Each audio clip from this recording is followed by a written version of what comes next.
No parecerá necesario abundar en el papel que la televisión juega como acompañante de las personas en sus ámbitos de privacidad. No es objeto de esta proposición no de ley diagnosticar si ello es saludable o no, sino mostrar una evidencia.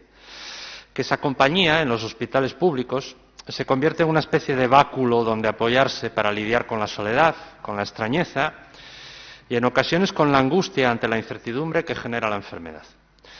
Para muchos pacientes, la televisión desempeña el papel de confidente y de compañero, también el de distracción ante temores a menudo justificados. Podríamos decir que la televisión en los hospitales es un placer culpable.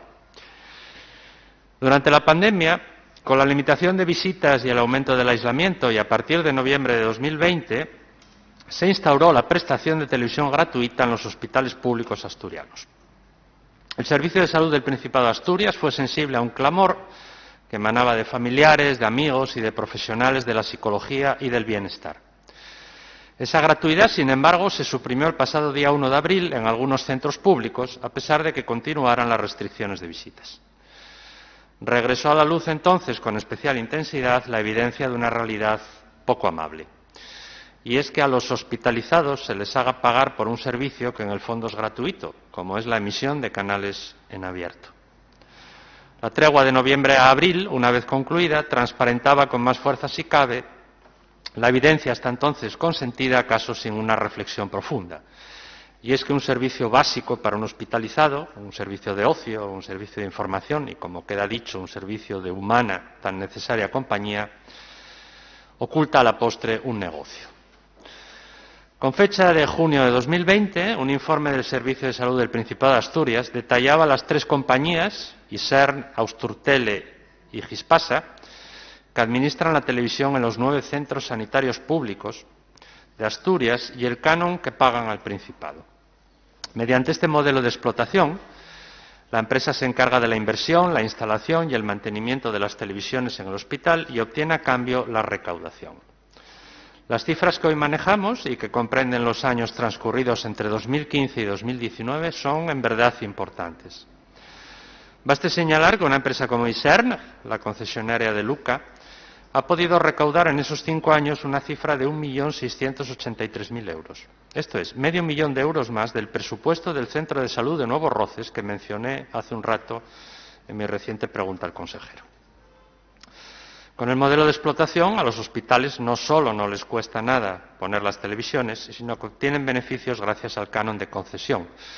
Una cantidad anual que contempla la Ley de Contratos del sector público y que la empresa debe abonar al servicio de salud en cuestión. ¿Existe una alternativa a este cobro, cuando menos éticamente delicado, toda vez que son los asturianos hospitalizados los que financian de su bolsillo un servicio gratuito? Sinceramente creemos que la hay. De hecho, una opción que tienen los hospitales es comprar los monitores a la empresa de telecomunicación, encargarse de su instalación y mantenimiento y decidir entonces si los dispondrá de manera gratuita para los pacientes. Por ejemplo, desde el 15 de febrero del año 2019, los 20 centros públicos valencianos no cobran por el servicio de televisión, dentro de un proceso más general cuyo enunciado nos invita a reflexionar sobre lo que la sanidad pública podría y debería llegar a ser. Plan de dignificación y humanización de las infraestructuras sanitarias. Nos parece lesivo, en definitiva, que exista ánimo de lucro en centros públicos, máxime cuando no se permite al paciente que traiga su propio televisor y tampoco se le permite usar la conexión a la antena. Una anomalía, insistimos, puesto que en España no se paga canon por ver los canales en abierto. Y también una relación asimétrica con otro grupo de personas condenadas a permanecer en lugares aislados y en regímenes especiales. ¿Por qué, por ejemplo, un enfermo tiene que pagar por ver la televisión y un preso no? Se preguntaba no hace mucho la presidenta de la Asociación del Defensor del Paciente, doña Carmen Flores. Un recluso tiene la opción de comprar la televisión o de cogerla de su casa e instalarla en su celda, e incluso de disfrutar de las que disponen en las zonas comunes, las prisiones. Un enfermo, en cambio, carece de este derecho. Si quiere ver la televisión, debe pagar necesariamente. Y, por supuesto, no puede traerse una de casa a la habitación del hospital. Denunciamos, pues, la urgencia por volver a cobrar a los asturianos ingresados por ver la televisión y sentimos que, antes que priorizar el beneficio de las empresas del ramo, aliviar el malestar, la soledad y el temor de los pacientes con un disfrute gratuito de la televisión es una prioridad razonable.